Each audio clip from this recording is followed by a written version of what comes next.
everybody. Thank you so much for coming to our local speaker series, and thank you so much to the Friends of the Libraries for supporting this series. We're super excited today to have Edward Wald with Music as a Path to Inner Peace. Let's give it up for Edward. Thank you very much. My presentation will consist of two main parts. First is mini lecture. I will discuss the nature of sound, how sound and music affect our life. And the second part, in the concert, I will play several of my new piano compositions in the genre of Neoclassical Minimalism. I will explain about this genre a little bit later. And at the end, if we have enough time, we can have a Q&A session, short Q&A session, where you can ask your questions or share your own insights about the topic. First, I want to share with you my story, how I was inspired by this topic. My curiosity about the nature of sound and its impact on our reality was sparked during a trip to the mountains in northern Thailand.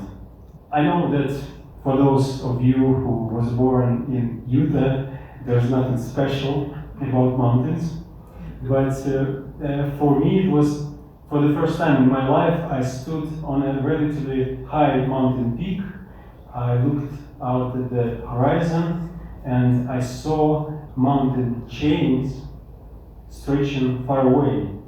It was unlike anything I had experienced before, because I have seen many mountains, hills, or single peaks, for example, from below or from a plane or standing on them. But seeing a range of mountains on a horizon from their level offered me an entirely different perspective. What I saw for me was breathtaking, and it sparked my imagination. I thought, wow, this reminds me of something. It looks like a 3D audio waveform, similar to what I've seen many times in my audio editing software. So you may see the similarity.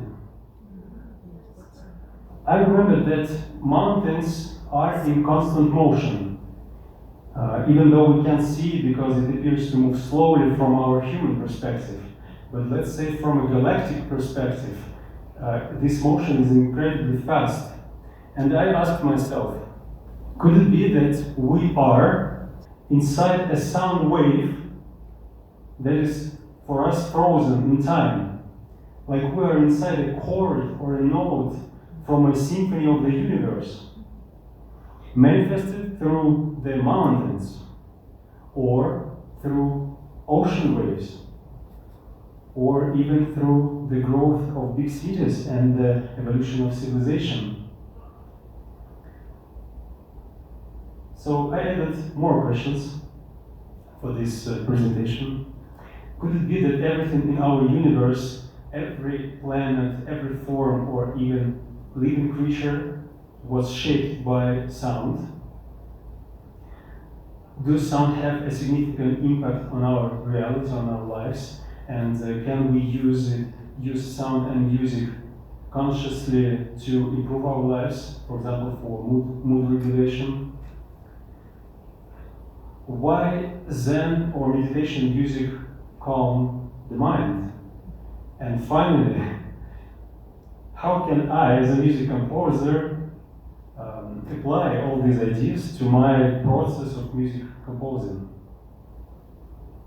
To answer these questions, I combined everything I knew from my own experience and some recent scientific facts. First of all, my personal experience as a musician, as a music composer, music performer, and music lover. As a book author, I published 3 books on how to calm the mind, how to find inspiration in life, to find inner peace. And as a Qigong practitioner, Qigong is an ancient Chinese practice that helps to calm the mind and and achieve a balanced state. For scientific support, I drew upon first a documentary movie about experiments with sound conducted by Hans Jenny. Hans Jenny is a Swiss physician and natural scientist who coined the term cymatics to describe the acoustic effects of sound wave phenomena. And the second source is the book Music and Mind, in which world-renowned opera singer René Fleming compiled a collection of essays by leading scientists, musicians, art therapists, and healthcare providers on the powerful impacts of music on health. So when you hear a quote or a scientific phrase in my presentation, it is likely taken from one of these sources. And yet this is not a scientific lecture, because I'm not a scientist. I'm a music composer and writer. And while I will include some scientific facts, my approach is generally more philosophical and artistic than scientific. As sometimes happens, I started my preparation for this speech with a couple of main ideas in mind, but ended up exploring an unexpected direction I never would have anticipated. Let's begin with a simple question. Why are we so sensitive to sound? No one can be indifferent to music. For some people it's calming, for others it's energizing or inspiring. Even for those who don't like music at all, it's most likely irritating than neutral. Every time I play a song or piece of music at home, my 3-year-old daughter says, "Oh, this music is sad. It's very sad. I don't want to be sad." That's why I can't practice at home. So why can't we ignore sounds or music? First, we need to understand what sound is. Here is one of the definitions. Sound is a traveling longitudinal wave which is an oscillation of pressure. If I wasn't preparing to the lecture and saw this phrase for the first time, I would ask, what on earth does this mean? Let's break this definition down into understandable components. Sound has a waveform. Two important characteristics of sound are its frequency and amplitude. The frequency of the sound wave's oscillations, measured in hertz, is perceived as its pitch. Fewer oscillations of the sound wave result in a lower pitch, while more oscillations result in a higher pitch. The amplitude of the sound wave, measured in decibels, is what we perceive as the volume of sound. It is also referred to as the sound pressure level. And this leads us to the next point.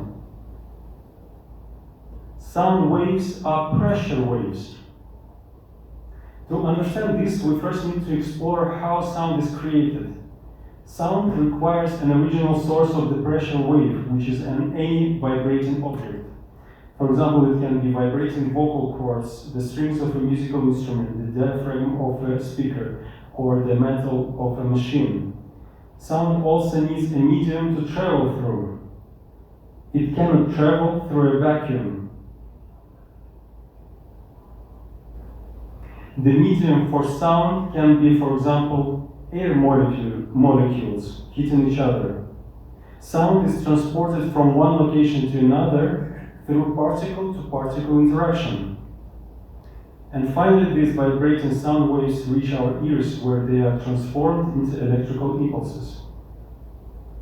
So you see, it's pure physics. Although these air vibrations are invisible and may seem intangible, the movement of sound, or sound waves, is a real physical process. This is the first reason why we cannot ignore it. Secondly, we're surrounded by countless sources of sound, even if we can't hear them because they're beyond our hearing range.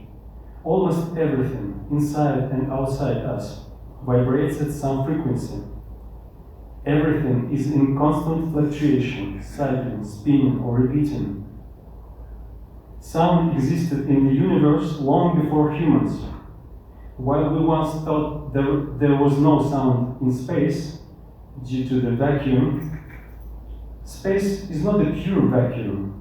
There are a lot of space objects like stars and gases that create pressure waves.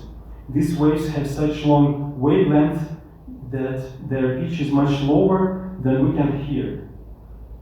For example, the deepest pitch measured in the universe from the Perseus galaxy cluster is 57 octaves below middle C on the piano. And it's calculated by scientists that this note will play for 2.5 billion years more. I counted approximately 57 octaves, and octaves is like 10 meters, so it's almost to the middle or the end of this auditorium. If we widen the piano, it will be the piano of this size. And our planet has its own frequencies. The Schumann resonances, for example, as you can see in the lower left corner, the Schumann resonances are the Earth's electromagnetic heartbeat, vibrating at approximately 8 Hz. Our bodies have cycles too: breathing, heartbeat, digestion, and wave frequencies. In Qigong, it is said that our life force energy, which is called Qi, also vibrates. Life itself is a vibration. Birth, death, day and night, seasons, light and color all have their own frequencies. Our environment is filled with vibrations. Engines, electronics, transportation, even societal cycles like elections and economic trends. Frequency is vibration. Vibration forms waves. We see these waves everywhere, whether we hear them or not. All these frequencies create sound, and they influence our lives. Let's see how sound and music can affect visible objects. These are fragments from the documentary Cymatics, Bringing Matter to Life with Sound, led by Swiss physician Hans Janey, who founded Cymatics, the science of the shape-forming properties of sound waves. The core idea in cymatics is that sound vibrations can create visible patterns when they interact with a medium. These patterns reveal the geometry of sound waves with different frequencies producing unique visual designs. I consciously turned off the sound from this documentary because these sounds mostly are not pleasant. You see, it looks like our universe, like galaxies. Cymatics allows us to visualize sound by showing how vibrations shape surfaces in real time. What we've seen previously is how physical frequencies in the universe continuously create sound frequencies. And now what we see that these sound frequencies then generate new physical frequencies. This raises an interesting philosophical question. Could life in our universe have been sparked by these sound frequencies?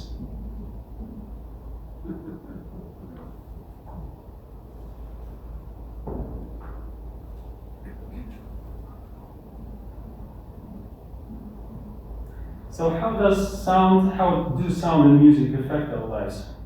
I will mention only some of the most important effects. Let's talk about the physical effects of sound. Now, we've seen how sound can influence objects, but what about us? Our bodies contain around 37 trillion cells, each composed of molecules, atoms, and subatomic particles, including electrons, and about 60 to 70% of our body weight is water.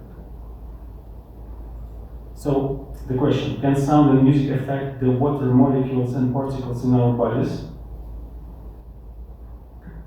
The answer is yes. Sound can have an impact. While there is some scientific evidence that sound waves can influence water and cellular behavior, more research is needed to fully understand the extent and implications of these effects. Scientific research on this topic is relatively limited. Here are some interesting facts that I managed to find.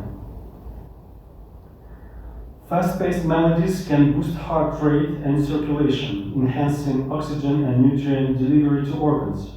Conversely, slow, smooth melodies can lower blood pressure and promote relaxation. Rhythm makes its presence known through the spinal cord before it reaches the brain and before we're even aware of its presence. This means that we perceive music and sounds not only with our brain, with our head, but through our whole body. Next, music appears to activate nearly every region of the brain that has been mapped, not just a single music center. Listening to music activates reward and pleasure circuits, modulating dopamine production. Forest sounds induce physiological and psychological relaxation, lower heart rate, and increased comfort and positive mood compared to urban sounds. Music can be an alternative to opioids and drugs. Hospitals use music therapy to help reduce pain levels in patients. The interesting frequency is the 40 Hertz. This frequency has been shown to reduce plaques and tangles in the brain, potentially helping with Alzheimer's, dementia, and autism. And the last one, musical activities can help nonverbal autistic children speak, assist with cognitive recovery after a stroke, and improve gait in Parkinson's patients. But as it often happens, something that scientists invent can become a tool not only for healing purposes, but for destruction too. Here are some negative effects. There are two kinds of noise, loud noise, which we are aware of, and background noise, which we tend to ignore. Chronic noise exposure can lead to overall decrease in perceived quality of life. This is a quote from this book by Neoclassical. Chronic noise exposure can lead to overall decrease in perceived quality of life, elevated stress hormones, problems with memory and learning, difficulty performing challenging tasks, and stiffening of blood vessels and other cardiovascular diseases. This type of noise exposure is especially devastating for the developing brain. Children's brains are primed to extract meaning from sound and are typically good at doing so, but their ability to take meaning from sound can be compromised by chronic exposure to meaningless sound. Next point is that human-created noise has forced hundreds of species of animals around the world to alter their behavior, with dire consequences for mating, migrating, and their continued existence on Earth. Sound is under-recognized largely because it's invisible. And the last point is, I've never heard about it before, that there are sound cannons, like infrasonic weapons, for crowd control. And in some countries it can be used to disperse protesters on the streets. Not only for this purpose, but this is one of the examples. Now we're coming close to my favorite part of this event. It's a group singing. So now I will show you what we will do, and then I want you to try it by yourself to find the vibration in your body when you are doing this sound. First, I want to show you that we can change our pitch of the sound, and we can make it lower, we can make it higher, we can experiment till we find a pleasant vibration in our chest level, somewhere here between our head and chest, or in both areas. How we can do it? For example, I can do it like this.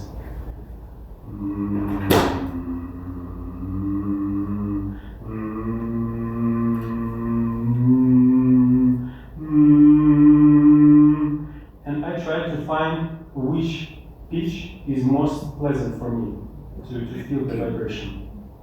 All of them can be pleasant, but I want to find this vibration in the chest level.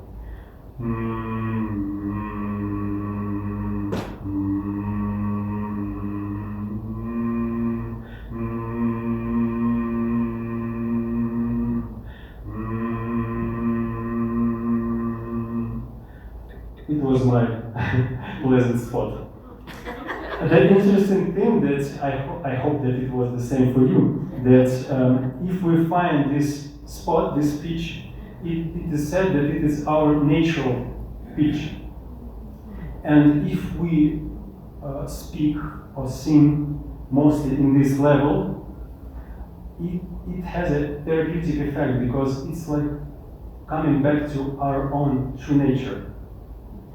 And so I want you to try to find this pleasant space. Just relax your jaws. Keep your lips closed and do and try to feel the vibration in your body.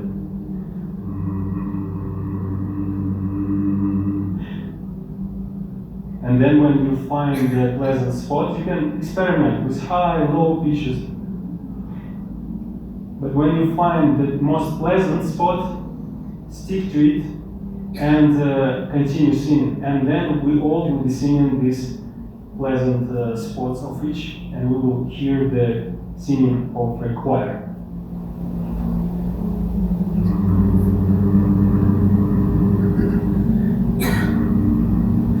Everyone's speech can be different. Don't try to find your neighbor's speech.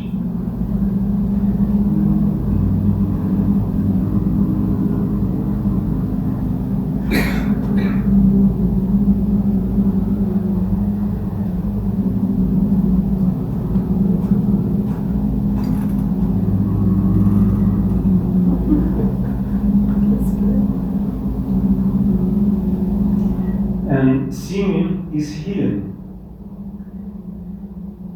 Maybe you noticed that when we sing this, you did a great job, because when I came closer, I could hear you, and this choir singing was very pleasant to hear.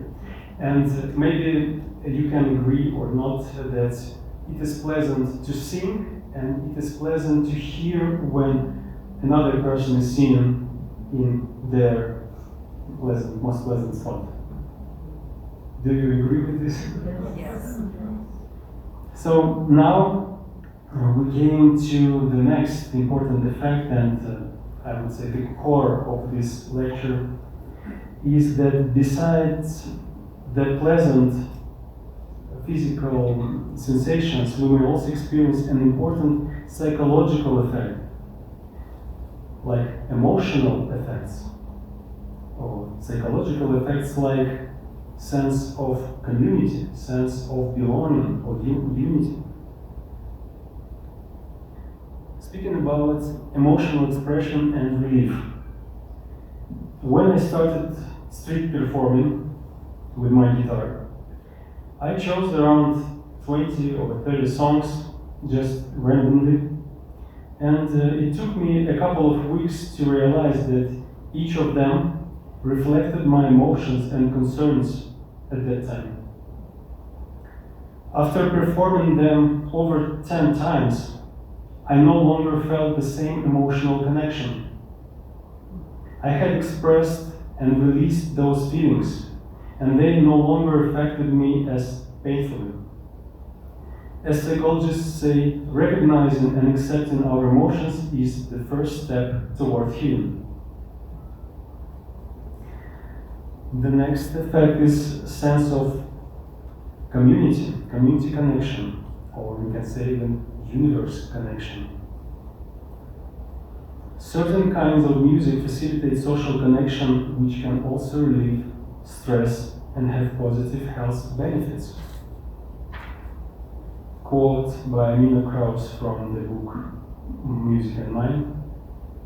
Medication will help in some cases, but medication does not treat loneliness. And this part was what surprised me the most. I've never thought about this issue. Medication does not treat loneliness. It does not treat the lack of belonging that is increasingly prevalent. Sound connects us. It is continuous, integrative, and expansive. When the world is falling apart, sound can connect us. Sound holds one key to fostering the sense of community we're looking for. And the statistics I found next about loneliness were shocking. 52% of Americans report feeling lonely. 47%, almost half of the population in the USA, report their relationships with others aren't meaningful. 57% of Americans report eating all meals alone. And 58% of Americans reported that they sometimes or always feel like no one knows them well. Another quote from the same book by Renan Giddens: music is a coping mechanism throughout history. Music has created connections between humans for thousands of years. The power of music, it creates emotional pathways for people to help them cope with the ups and downs of life. Music is steeped in history. It's been used to tell stories, pass on traditions, and bring comfort. For generations, humans have been soothed by music. It helps us relate to one another and to realize that at the end of the day, we're not that different from one another.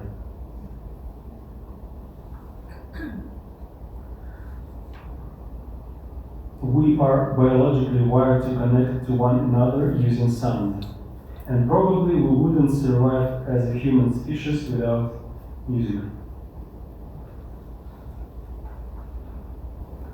And the last but not the least, calming effect, relaxation. René Fleming says in the book, the many of us who appreciate, create, or perform the arts intuitively understand the therapeutic effects on our lives. For me, experiencing art, whether musical, theatrical, or visual, can invoke bliss, a heart-feeling satisfaction, and the gift of being fully present. Upbeat music stimulates the sympathetic nervous system, while slower music activates the parasympathetic nervous system, leading to relaxation. But I want to tell about one important thing, that not for all people, calming music is calming. I found a lot of people who find calming music as something irritating or annoying, and they can calm their mind and their energy and their emotions when they listen to heavy metal, hard rock. And when I found this, I remembered what said my Qigong teacher, that one of the principles in Qigong is first you need to release toxic energy, release heavy emotions that you have inside you, and then listen to calm music or do meditation or whatever.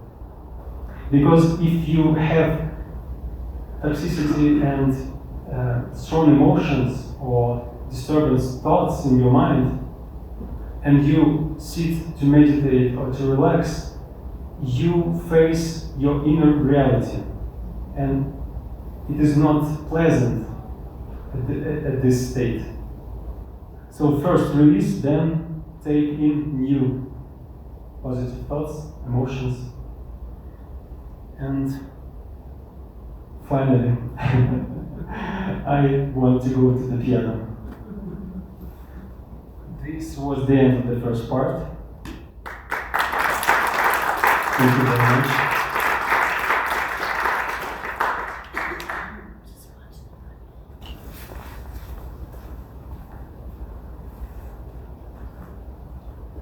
I forgot to tell one more story about calming effect. This calming effect for me is essentially related to the genre that I'm playing, minimalism. And I want to tell you how I discovered what drove me to this genre. My perception of music changed completely when we traveled to a small village, again in northern Thailand. We're coming back. And right in front of our house, bungalow, there was a lotus pond. And we arrived there right at the time when the lotuses began to bloom. So I spent a lot of hours there watching the blossoming, reading books, writing my own poems, meditating, practicing Qigong, and listening to Zen or meditation music. And one day I wondered, what is so special about Zen music? How it helps to calm the mind so quickly? And I found an article about the main differences between common styles of music and Zen or meditation music. And I want to demonstrate you this difference. The main difference turned out to be in the usage of pauses. In common styles of music, pauses prepare us to perceive sounds or melody, like here. Try to listen to the pauses and find out to understand their significance, their meaning or insignificance in these examples.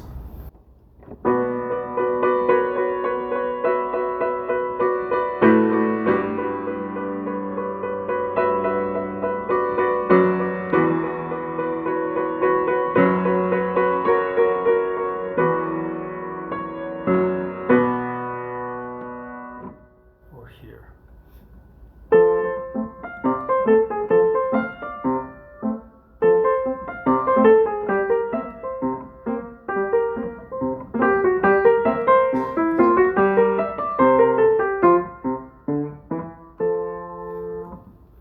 Or here, it's totally different compositions.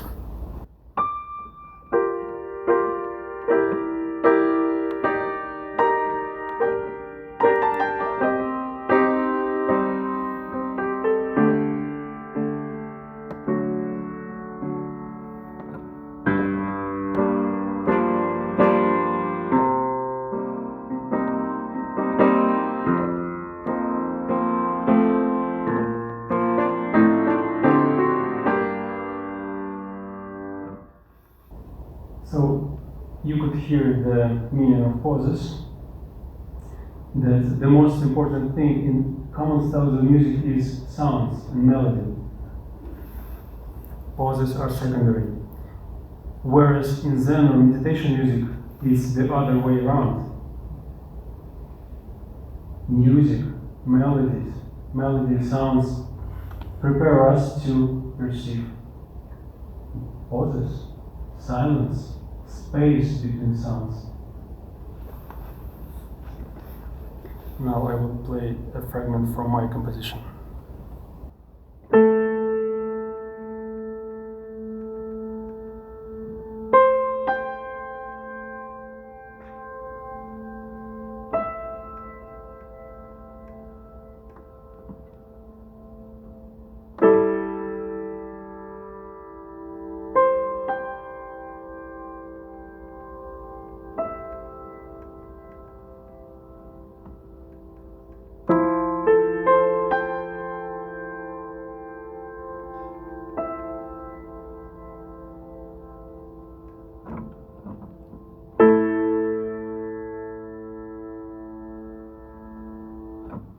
I almost fell asleep.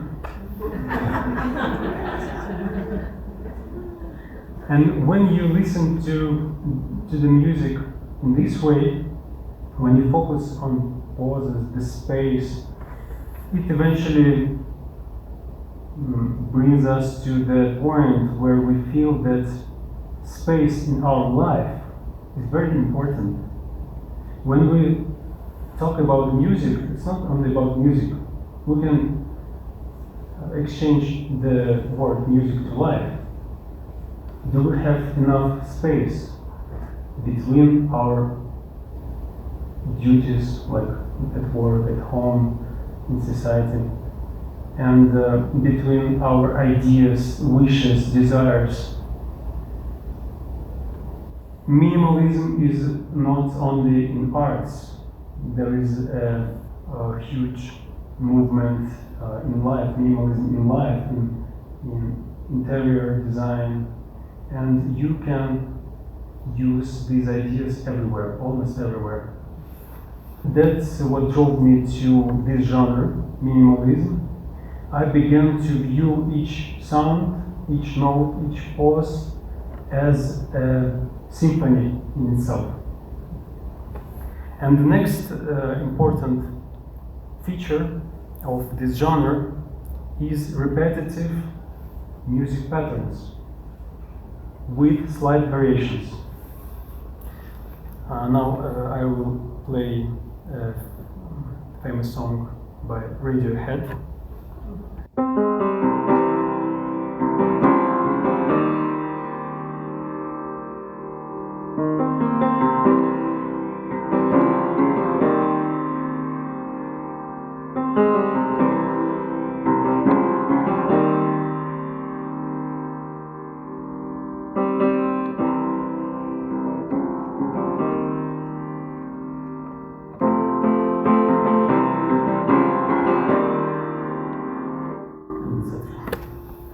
So slight variations keeps us alert.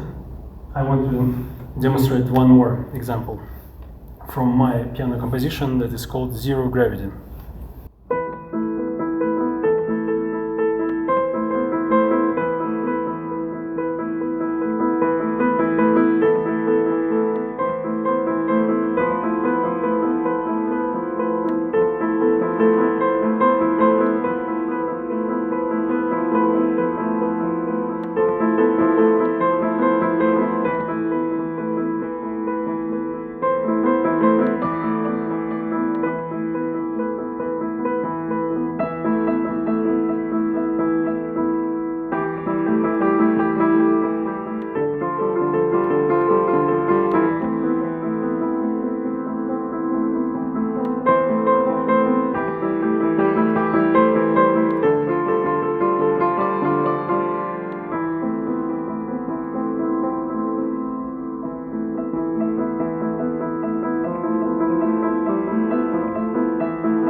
as everywhere in our life, help us to calm the mind, because our mind tends to find new sources of information every time, instinctively, because it can find a threat somewhere, a danger, or some possibilities.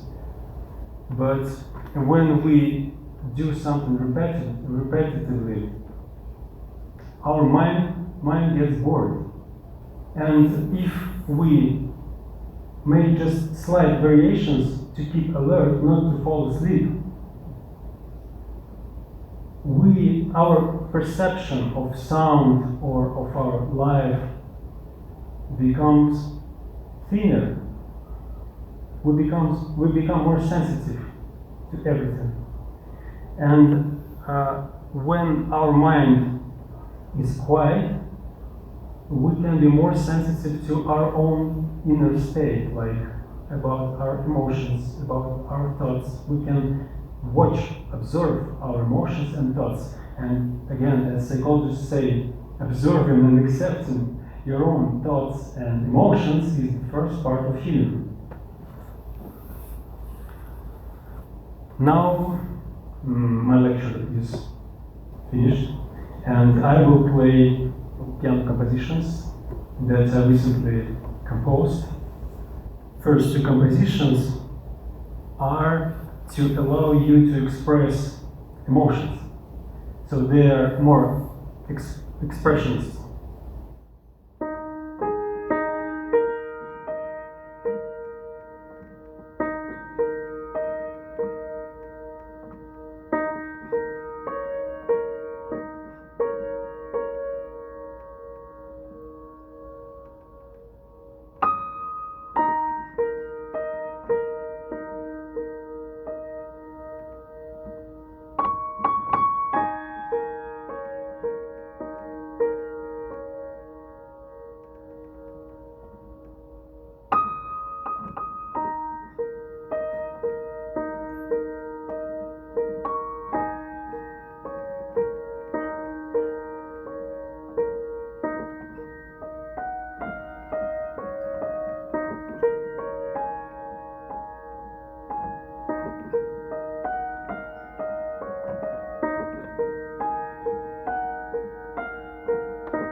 The second composition was to express our emotions.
much.